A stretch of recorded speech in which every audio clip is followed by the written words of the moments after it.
help me?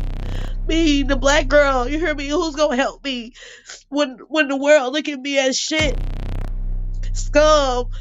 Cause I'm black, and I'm a woman at that. I'm lower than everything. You hear me? Like, who's gonna help me? And I don't know what my friends used to always tell me. Even when P Diddy did something and got the house foreclosure where we were living and we had to move, they were mad saying it was all my fault. Eat the candy. And some said don't eat the candy, but then he was like being real persistent. Eat the candy, try it. These are new jelly beans. We just invented these with jelly beans. And when I ate the jelly bean, I was like, this is nasty. And I was spitting it out. And as I spit it out, I was like, I want to get out the car. And he slammed the door and then he got in the car. And I remember being out of there. Them putting me on the jet and them saying, damn, this little heavy. I remember him being like, wake up, wake up. I remember waking up. I remember my ear popping, and I remember my stomach dropping on the airplane. It was just us.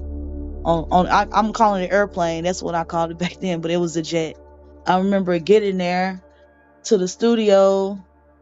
I'm out of there asleep on the couch. I remember Asian man or Chinese man being there, and he was all like, you did this to my son. I'm going to the police. Like, you did this to my son. He's in the hospital. And he was all like, if I was you, I wouldn't say nothing or whatever. You're going to end up dead. And like the man looked terrified when he said that. You know, I don't give a fuck about you going to the police. And I'm going in and out.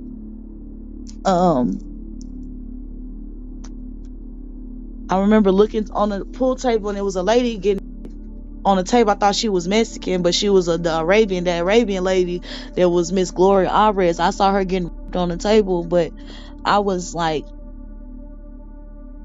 I was conscious, but I was coherent, but I couldn't move. And then I remember it being like, I'm thirsty. I remember him giving me something to drink, and I remember it tasted nasty, and him laughing and him doing his little dance talking about welcome to the flavor camp in my face or whatever. And then I remember coming to, and he was telling me, asking me if I smoke, if I drink, and I told him no. And he was telling me basically I can't turn down anything that he offers me. I have to do it. I remember him giving me a tour of the place and him giving me the camera. I remember him like trying to make me feel comfortable, and he was like complimenting saying, oh, she got a nice ass. I felt so uncomfortable. He was like, don't she got a nice body? Her ass is nice. I remember that. I remember him telling me to get the camera and to take pictures.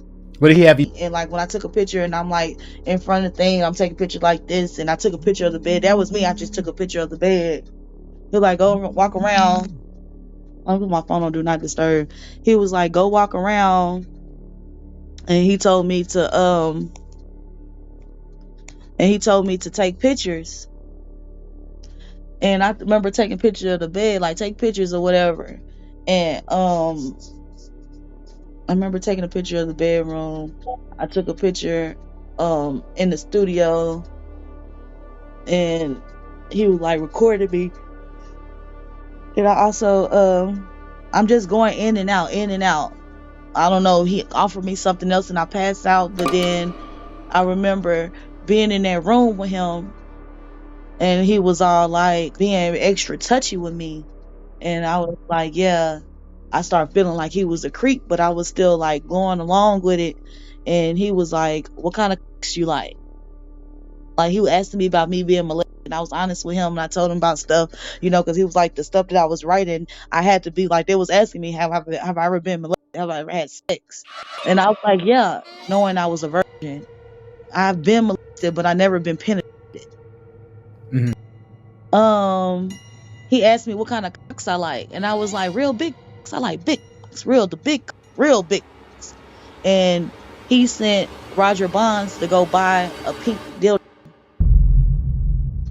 And I remember waking up, looking in the mirror. I look in the mirror and I see P. Diddy behind me. And I know when I was in the room, he took my virginity on that bed. And I remember screaming and hurting, but I had to take that. I had to take it. But Then after that, I remember I just woke up again. I'm in the bathroom, bent over the sink, Mm-hmm. and I'm yelling, but I guess I'm not making noise. I don't know. But I'm yelling, it hurt. Please stop. I'm weak. I can't move. And he's giving me or whatever. He turned me around, kissed me in my mouth, and was like, I'm not gonna hurt you. But he was hurting me. And he turned me back over, and when he stuck it in my, he told me pinch his nipples and all type of crazy shit. He kissed me in my mouth, and he turned me back over, and I passed out again when he stuck it in my ass, and the pain stopped, and then I was relieved, and then I felt the pain again, and when I woke up, it was Pierre Harvey behind me,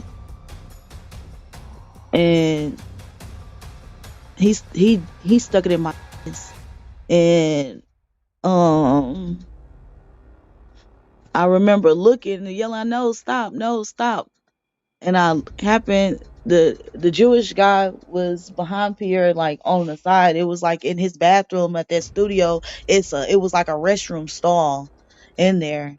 Um, I remember, and then after he finished, I remember P Diddy telling, I was asking the Jewish guy to help me because I know he just had a baby, and I was looking at him for help, and he was all like, I don't want to do this. I want to do this. And he was like, if you don't fuck her, I'm going to fuck you.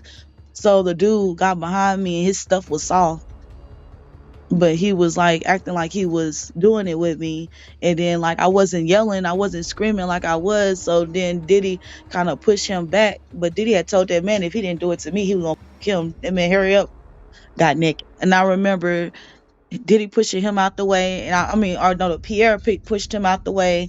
I remember Pierre smoking crack out of like a crack pipe.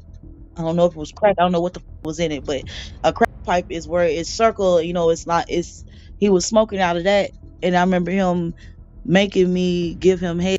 And like I was using my teeth and everything. He slapped me upside my head, and he was all like, "Don't use your teeth."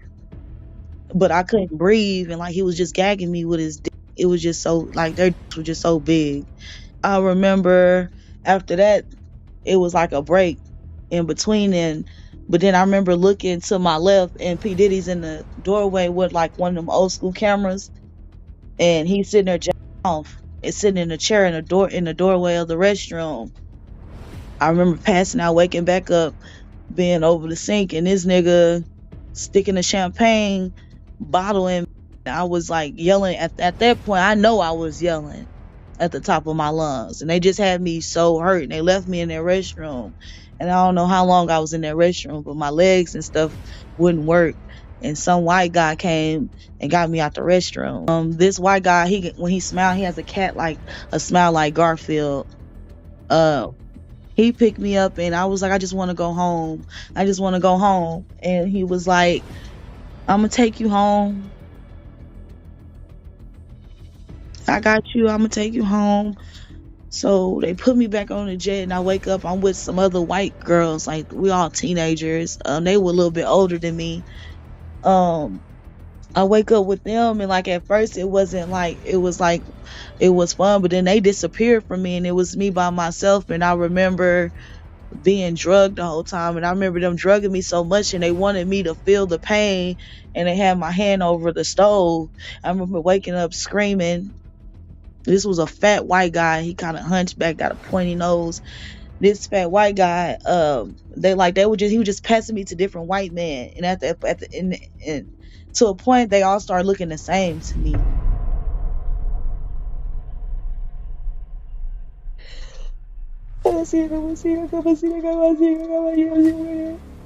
God say, I'm trying to take my time, Lord.